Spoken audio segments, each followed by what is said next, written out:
sahabat sehat RSUD Kota Bogor. Pagi ini kita ketemu lagi sama pembicara kita pagi ini, ya, Dr. Bambang Agustian, spesialis penyakit dalam, subspesialis kardiovaskular. Ya, selamat pagi Dr. Bambang. Selamat pagi Dr. Nyoman. Ya, hari ini kita akan bahas apa Dok? Tentang jantungku dan hidup sehat ya, dan gaya hidup sehat, perilaku yang mempengaruhi kesehatan jantung, Dokter. Gimana Dok? Pagi ini sehat Dokter? Alhamdulillah, terima kasih. Bagaimana kabarnya? Sehat. Iya, sehat. Ya baik, sahabat sehat. Banyak pertanyaan nih Dokter, Dokter Bambang. Gimana sih, apa sih yang dibilang, seperti apa sih yang mempengaruhi kesehatan jantung, perilaku atau gaya hidup yang mempengaruhi kesehatan jantung? Baik, bismillahirrahmanirrahim. Terima kasih Dr. Diah Nyoman, terima kasih sahabat sehat RSUD Kota Bogor. Terima kasih atas waktunya untuk pagi hari ini kita bersama-sama berdiskusi atau membahas masalah mengenai kesehatan gaya hidup dan kesehatan jantung kita ya. Jadi memang yang paling utama untuk menjaga kesehatan jantung kita adalah lifestyle atau gaya hidup. Ya, gaya hidup yang bagaimana yang harus kita perbaiki atau kita jaga.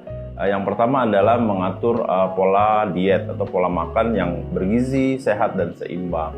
Ya, yang kedua adalah menjaga aktivitas fisik atau physical activity. Contohnya adalah berolahraga. Yang ketiga adalah menjaga berat badan yang ideal. Ya, itu yang paling sepertinya sulit biasanya, termasuk saya juga. Gitu ya. Yang keempat adalah kita mengurangi atau menghindari terpapar atau merokok. Ya. Itu yang sering kita anggap sepele mungkin ya. Yang kelima adalah kita menjaga istirahat yang cukup. Ya. Itu juga penting. Kita kerja tapi tidak istirahat ya. Yang keenam adalah menjaga atau mengendalikan atau mengkontrol emosi. Itu juga yang paling penting. Yang terakhir adalah menjaga daripada hasil-hasil atau kadar gula, kadar lemak di dalam tubuh, kadar kolesterol kita. Nah, itu tadi. Jadi kita harus evaluasi berkala atau apalagi pada pasien-pasien atau kita yang sudah berusia 40 tahun ke atas. Mungkin secara garis besar itu yang kita harus jaga untuk menjaga kesehatan jantung kita. Baik, Dokter Bambang. Nah, jadi ada gaya-gaya hidup yang harus kita kontrol ya untuk menjaga kesehatan jantung. Nah, pola makanan apa sih Dok yang dikatakan tidak sehat nih Dok? Ya, seperti apa sih Dok? Terus untuk sarannya untuk pola makan sehat itu apa Dok? Untuk kita jaga kesehatan jantung kita Dok? Baik, ya mungkin sekarang banyak sekali ya. Harus bagaimana contoh makannya Dok? Mungkin di sosial media juga kita banyak sekali berseliweran tentang makanan sehat, yang diet ini, keto, apa segala macamnya. Pada intinya adalah makanan yang kita butuhkan adalah yang bergizi dan seimbang ya, antara karbohidrat, protein, mineral dan lemak juga kita butuhkan, dan kandungan mikronutrien. Tapi makanan-makanan tersebut ya mungkin kita memilahnya harus dengan bijaksana. Banyak sekali sekarang jajanan-jajanan yang sangat tinggi gula, yang sangat tinggi dengan lemak trans dan processed food. Itu yang wajib, yang sangat kita harus kurangi atau kita hindari. Terutama adalah gula yang tinggi, processed food, dan lemak trans atau saturasi atau saturated fat. Gitu ya. Contohnya misalnya adalah goreng-gorengan, terus makanan-makanan daging olahan seperti ya sosis ya, bukan kita menghindari sosis tapi pembuatan sosis yang tidak sehat ya, misalnya tinggi garam, zat pengawet, dan dagingnya pun yang dengan pemprosesan yang mungkin tidak murni lagi, dicampur dengan bahan-bahan pengawet lainnya. Itu yang sangat tidak baik untuk kesehatan jantung. Begitu. Jadi catatannya tuh tinggi garam, pengawet, kita tinggi gula, itu yang bahaya ya Dok ya. Oh ya baik. Jadi terus tadi yang kedua tuh dokter kan udah sebutkan di awal, katanya jangan lupa juga aktivitas fisik. Nah, kalau kurang nih aktivitas fisik apa aja sih yang mempengaruhi kesehatan jantung? Nah, yang disebut aktivitas fisik tuh seperti apa? Misalnya apakah kan kalau ibu-ibu rumah tangga nih ngepel itu masuk aktivitas fisik nggak tuh Dok? Gitu. Gimana dokter? Baik. Kalau sering pasien saya mengatakan, kan saya udah begini dok, saya udah jalan ke pasar, sudah masak, udah nyuci ya. Itu bukan olahraga masuknya. Jadi maksudnya di sini ada aktivitas fisik. Oke, aktivitas fisik, tapi kita tambahkan dengan adanya olahraga. Olahraga yang mild to moderate exercise ya. Exercise itu bagaimana ya kita lakukan seminggu minimal, kalau menurut WHO itu harus 150 menit dalam seminggu. Ya mungkin kita pukul rata, misalnya sehari kita mau berolahraga 30 menit, ya berarti minimal 5 kali dalam seminggu. Tapi kalau misalnya kita bisa 1 jam, mungkin bisa 3-4 kali aja seminggu. Nah bagaimana aktivitas fisiknya? Ya kalau nyapu, ngepel, dan lain-lain itu tidak termasuk dari olahraga, itu hanya daily activity. Jadi masuk ke kondisi namanya olahraga. Bagaimana kondisi olahraga itu? Mudahnya kita mengukur nadi kita atau heart rate kita, yaitu kurang lebih 220 dikurangi umur kita. Misalnya umur saya 40-an nih, jadi 180. Itu kita ambil targetnya 60-80% dari 180 itu. Misalnya kurang lebih 130. Ya, kalau denyut nadi kita sudah masuk ke zona tersebut 130-140, berarti itu kita sudah masuk ke zona olahraga gitu. Misalnya kita jalan cepat, nadi kita atau lari, jogging sudah masuk ke heart rate tersebut, ya itu zona olahraganya sudah masuk. Tapi kalau misalnya kita jalan ringan, cuman ke pasar, itu nadinya juga kan nggak secepat itu ya gitu. Jadi ya apalagi ditambah dengan jajan dan lain-lain, jadinya bukan olahraga ya gitu. Ya mungkin demikian. Baik ya tadi dok, jadi kita di line ya 220 dikurangin usia, kemudian 60-80% dari itu adalah heart rate yang kita masukin, ada targetnya di 130 ya dok ya. Kurang lebih begitu ya, sesuai dengan umurnya. Nah sebelum saya bertanya nih, ada pertanyaan kayaknya dok dari sahabat sehat kita di YouTube, penonton yang pertama nih katanya. Bagaimana sih dok katanya proses terjadinya asites jantung yang menyebabkan kaki bengkak? Apa penyebabnya? Oke, baik, terima kasih. Oh, ini sudah langsung ke penyakitnya ya. Kita berbicara mengenai bagaimana gaya hidup sehat untuk mencegah sakit jantung. Tapi bila kita sudah sakit jantung, kenapa kaki bengkak, perut bengkak? Itu karena pompa jantungnya melemah, jadi tekanan untuk darah balik ke jantung itu ke jantung kanan terutama. Jadi jantung itu kan ada yang kanan, ada yang kiri. Jadi tergantung jantungnya yang mana yang terjadi gagal jantungnya. Bisa semuanya, bisa ada gagal jantung kanan, bisa jadi gagal jantung kiri. Bila terjadi gagal jantung yang kanan dan kiri, tekanan balik ke jantung itu kan terganggu sehingga mengakibatkan tertahannya aliran darah untuk balik ke jantung. Nah, pembuluh darah yang paling ujung di badan atau yang letaknya di rendah, jadi cairan itu terhambat untuk balik ke jantung sehingga terjadilah dia bengkak pada kaki, pada perut itu membengkak, terjadi hal tersebut. Ya. Berarti dari situ ya dok ya. Nah dok, belakangan ini kan ada tren nih dok, jadi orang tuh udah ngulangin rokok tapi diganti nih dok sama vape, pakai vape ya kan. Gimana sih dok menurut pendapat dokter vape tuh gimana, terus apakah itu sama-sama juga mempengaruhi kesehatan jantung? Ya baik, vape itu yang digantung-gantung gitu ya. Orang kayaknya keren sekali gitu loh. Saya lihat ini orang bawa USB, bawa apa gitu ya kalau dulu awal-awal keluarnya. Tapi disedot-sedot ternyata ada asapnya ya. Jadi memang vape itu sangat trending sekali dan banyak maaf ya rekan-rekan atau pemirsa atau punya saudara atau mungkin yang menonton sama sekali menganggap oh vape ini kan lebih aman dok. Enggak, kan ini bukan rokok gitu ya.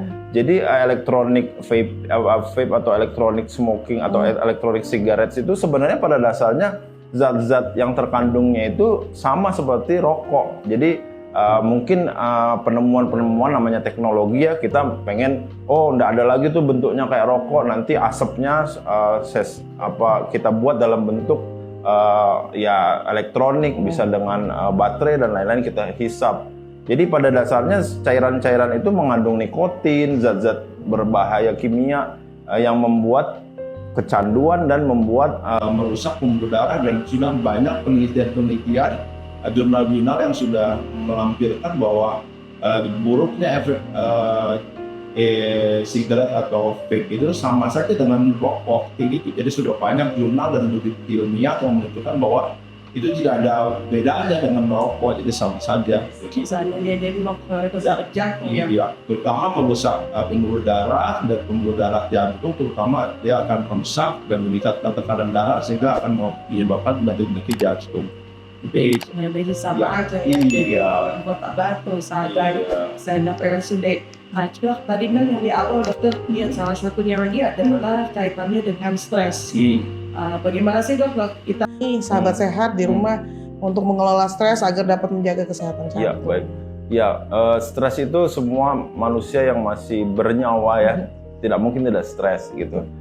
Siapapun pasti mengalami tekanan dalam baik hal pekerjaan, masalah keluarga, masalah sekolah, masalah lingkungan dan lain-lain itu akan mengakibatkan stres. Nah, bagaimana kita stres itu mencegah untuk dia tidak makin memperberat atau memperberat penyakit jantung atau menimbulkan penyakit jantung? Ya kita harus dapat mengelola atau kita dapat mengantisipasi ya terjadinya stres itu kita harus ngapain gitu. Jadi setelah misalnya kita masing-masing orang beda-beda menghadapi stres tersebut. Ada yang mungkin harus pergi-pergi, ada yang harus olahraga, ada yang jalan-jalan, ada yang harus keluar negeri, ada yang harus belanja gitu ya. Jadi kita beda-beda. Nah, jangan pengalihan stres tadi kita ke hal-hal yang tidak baik. Contohnya misalnya makan berlebihan. Ada yang dok saya mah stres terus jadinya ngerokok gitu-gitu ya. Jadi kita hindari pengalihan stres tadi untuk ke hal-hal yang dapat menyebabkan gangguan jantung atau memperberat kondisi jantung kita. Mungkin itu dok. Ya dokter Bang Opus, selanjutnya dok ya, tadi kan kita juga harus diet atau menurunkan berat badan ya. Nah belakangan itu ada info dok, kalau misalnya diet ini terus dia imbangi dengan pola tidur, katanya harus tidur yang cukup. Itu gimana dok menurut dokter? Ya kalau saya bilang tadi untuk gaya hidup yang sehat itu tadi aktivitas, diet dan istirahat yang cukup. Memang harus, jangan kita hanya aktivitas fisik tapi tanpa disertai dengan istirahat yang cukup. Jadi memang istirahat, ya berat badan harus kita jaga, jangan berlebihan karena obesitas tadi merupakan suatu faktor risiko terjadinya penyakit kardiovaskuler. Contohnya adalah jantung koroner, penyakit diabetes, hipertensi. Dengan peningkatan berat badan tadi, tubuh itu akan memproduksi namanya sitokin proinflamasi yang terus-menerus sehingga menyebabkan proses peradangan atau inflamasi yang berjalan terus di tubuh kita dan tubuh kita akan merespon dengan hal tersebut, di mana ujungnya nanti akan menjadi penyakit-penyakit kardiovaskuler, contohnya adalah jantung, darah tinggi, diabetes mellitus. Nah, sama halnya juga dengan istirahat, ya bila kita tidak beristirahat dengan cukup, tubuh juga akan timbul kondisi yang suatu mengakibatkan stres pada tubuh. Ya, dan recovery atau proses pembentukan sel-sel yang baru, pembentukan regenerasi sel-sel juga akan terganggu sehingga akan menyebabkan atau meningkatkan resiko penyakit, kembali lagi penyakit kardiometabolik begitu. Oke, jadi gitu ya. Jadi tetap harus istirahat cukup ya. Jadi nggak cukup hanya diet, aktivitas fisik, tapi tambahin lagi dengan jaga pola tidurnya ya. Baik, ada penonton lagi mau bertanya lagi dok. Kenapa ya asma saya sering kambuh setelah bangun tidur di pagi hari atau di tengah malam? Wah, agak ini nih asma nih kaitannya nih, gimana nih dok? Jadi kita ngomongin asma ya, jadi ngomongin paru-paru ya. Oke, mungkin saya ya lebih berkompeten di bidang ini ya, dokter paru atau dokter juga dalam dokter penyakit dalam. Kenapa asma sering kambuh setelah bangun tidur pagi hari atau tengah malam? Jadi pada dasarnya asma itu merupakan suatu respon alergi ya. Jadi respon alergi atau respon sesuatu yang berlebihan yang menyebabkan hiperaktivitas daripada bronkus kita atau saluran napas kita. Nah, macam-macam, bisa juga aktivitas fisik berlebihan, jadi bronkusnya jadi mengecil atau serangan asmanya timbul. Bisa juga alergen atau penyebab-penyebab alergi, misalnya debu atau dingin dan lain-lain mencetuskan alergi. Nah, kita harus tilik lagi jadi kepada Bapak Ibu yang menanyakan, kenapa nih di pagi hari atau tengah malam?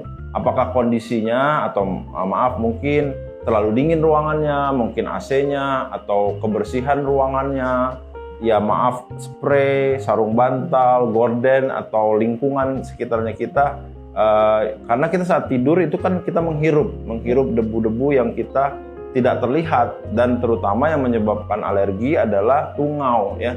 Tungau debu yang menyebabkan alergi yang ya sangat tidak terlihat oleh mata, jadi ya kasat mata. Jadi banyak pasien-pasien saya kalau dia balik ke rumah pagi atau ya terutama setelah bangun tidur tuh bersin-bersin, asmanya kambuh. Ya karena faktor-faktor tersebut tadi. Ya mungkin silakan dicek kembali untuk hal-hal tersebut yang mencetuskan alerginya ada tidak. Ada tidak. Begitu. Ya, baik. Ya. Dok. Nah tadi tuh ya dok, yang aktivitas yang terlalu banyak yang menyebabkan yang mencetuskan yang berlebihan ya, karena berlebihan juga tidak baik. Nah nyambung tuh dok dari itu ya kan akhir-akhir ini kita lihat dok, bagus sih tren-tren masyarakat sekarang tuh aktivitas olahraga dok, olahraganya giat banget nih, update aktivitas olahraga. Nah ada nggak sih jelas ada ya dampak positifnya, tapi ada juga nggak sih dampak negatifnya gitu? Oke, ya kalau positif pasti ya mungkin kita lebih semangat yang pasti ya. Betul. Wah saya mau olahraga nih karena saya mau ngejar target pace segini kalau pelari kan ya. Harus kecepatan seperti ini, harus saya fotonya harus bergaya begini gitu kan ya. Jadi kita luruskan niat dulu nih, kita olahraga itu untuk sehat atau hanya kita untuk konten ya. Nggak apa-apa untuk konten, tapi jangan mengurangin intensitas atau frekuensi dari olahraga tersebut. Jadi hanya olahraga ya sebulan sekali karena mau ngejar kontennya saja biar sosial medianya jalan gitu ya. Nah itu tadi, jadi dampak negatifnya itu tadi. Jadi jangan kita olahraga tuh hanya ngejar-ngejar sosial media dan konten, dan bukan juga olahraga hanya untuk kita pamer-pamer ini dan itu gitu ya.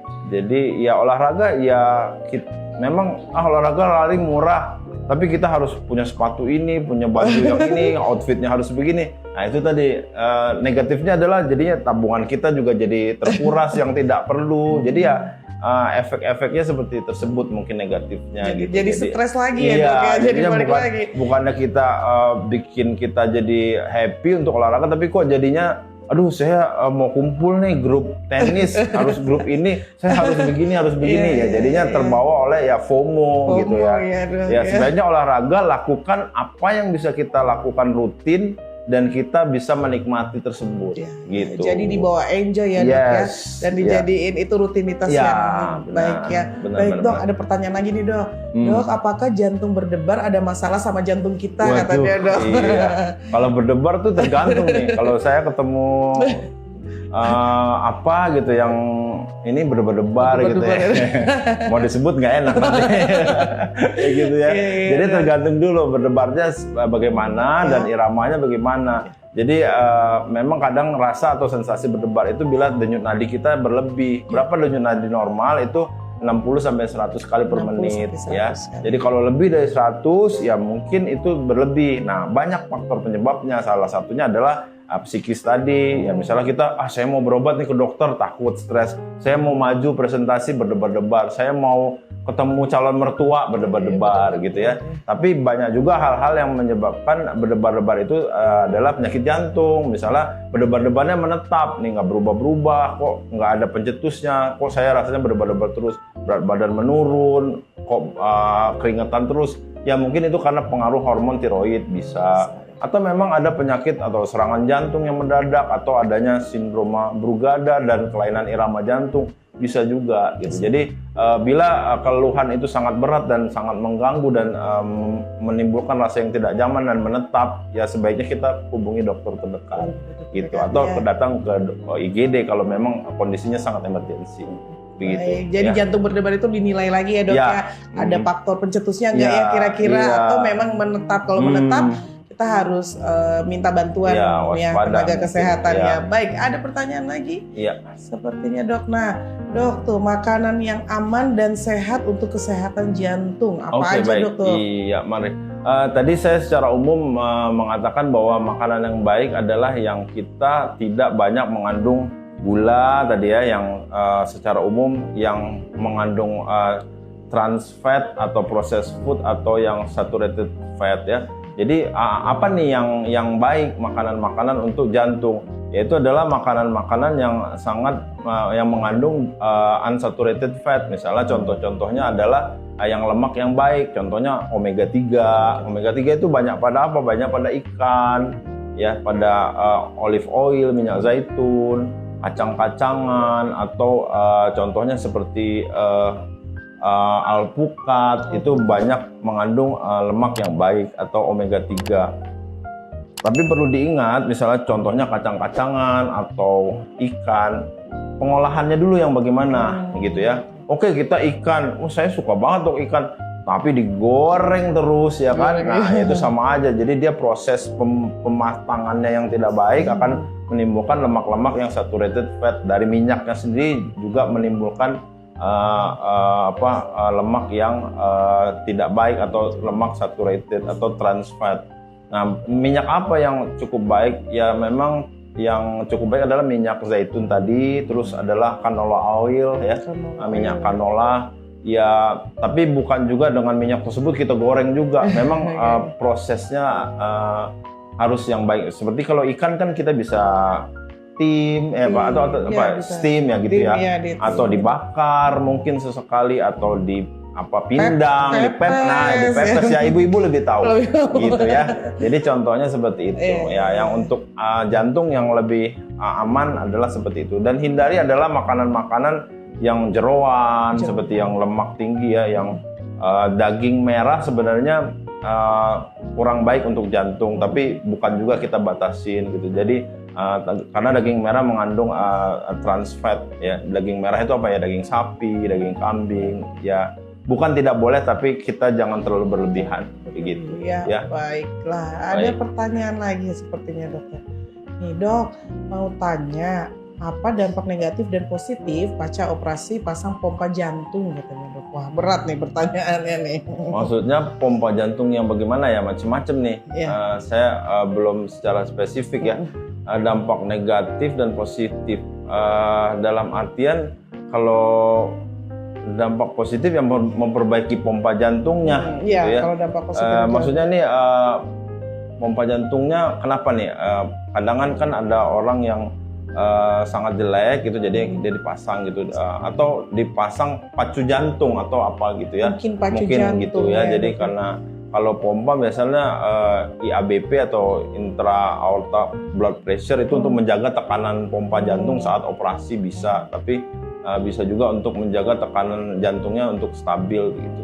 Ya, dampak positifnya ya itu tadi, untuk menjaga tekanan jantung yang normal dan stabil agar suplai darah ke seluruh tubuh itu sangat terjaga dan tidak menimbulkan efek-efek yang buruk pada kesehatan seseorang. Kalau negatifnya ya itu tadi, kalau namanya operasi ya, resiko operasi, infeksi dan lain-lain itu tadi. Tergantung mungkin juga tersebut, ya. Baik. Ada lagi pertanyaan dari nonton YouTube kita. Sing bertanya dok, mengapa makanan tinggi kolesterol buruk untuk jantung? Nah, tadi kan udah dibahas dok, makan kalau banyak kolesterolnya jelek tuh dok. Kenapa ya dok? Ya, jadi atau kolesterol pada orang awam mengatakan bahwa lemak itu ya kolesterol. Sebenarnya kolesterol itu terdiri daripada HDL, LDL, ada trigliserid, ada kolesterol total, ada lipoprotein, apolipoprotein dan lain-lain. Tapi pada intinya kolesterol itu ada yang baik juga seperti HDL, ada juga yang semuanya yang buruk, ada yang LDL dan trigliserid. Tadi itu adalah lemak jahat untuk tubuh kita. Itu kenapa buruk untuk jantung? Jadi dia lemak-lemak yang jahat tadi akan menumpuk di pembuluh darah seiring waktu berjalan ya, dari kita usia muda sampai kita usia tua itu ditumpuk kelebihan tadi di pembuluh darah. Bila terjadi injury atau stres oksidatif yang meningkat akan menyebabkan sel-sel foam cell atau trombosit, sel-sel inflamasi nempel di pembuluh darah, ikut juga di tumpukan-tumpukan lemak di pembuluh darah tadi ya.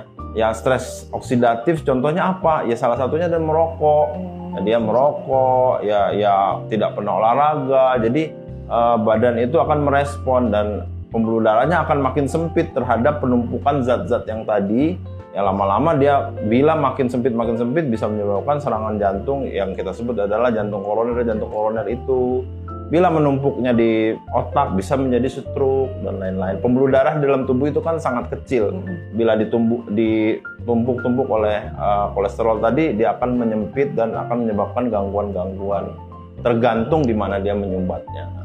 Begitu. Baik dokter, wah menarik nih ya. Ternyata kolesterol ada bagiannya, nggak hanya itu, lemak itu ada jenisnya ya dok ya. Jadi kita tambah lagi nih ilmu hari ini ya. Baik. Nah dok, ada lagi nih mungkin pertanyaan kedua terakhir mungkin ya. Yang ini udah kita bahas tadi sih dok. Izin bertanya, berapa lama waktu olahraga yang disarankan untuk menjaga kesehatan jantung? Olahraga yang seperti rekomendasi saya sebutkan sebelumnya adalah menurut WHO itu adalah 150 menit per minggu. Jadi per minggu kita hitungnya. Jadi minimal misalnya sehari 30 menit bisa kita lakukan 5 kali seminggu. Jadi itu sangat minimal.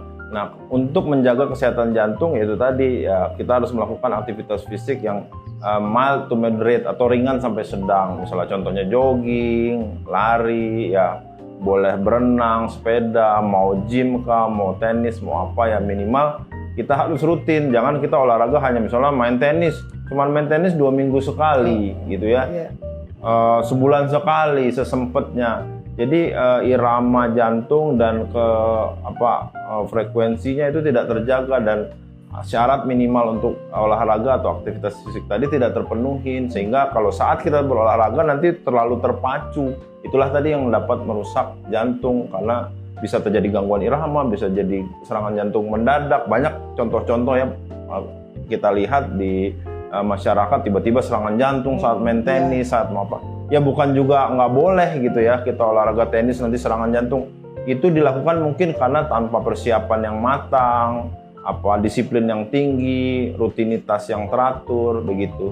Jadi intinya itu ya dok ya, jadi harus kita lihat dulu pemanasan dulu sebelum olahraga ya. Baik. Rasanya hari ini banyak pertanyaan tapi harus kita selesaikan. Hampir 30 menit. Sudah 30 menit bersama Dr. Bambang ya. Dok, jadi kalau boleh saya simpulkan bahwa kalau gaya hidup itu sangat mempengaruhi kesehatan jantung ya dok ya. Terutama tadi kita harus baiki dulu pola makan dengan diet ya. Rendah garam ya dok ya, rendah lemak ya dok ya.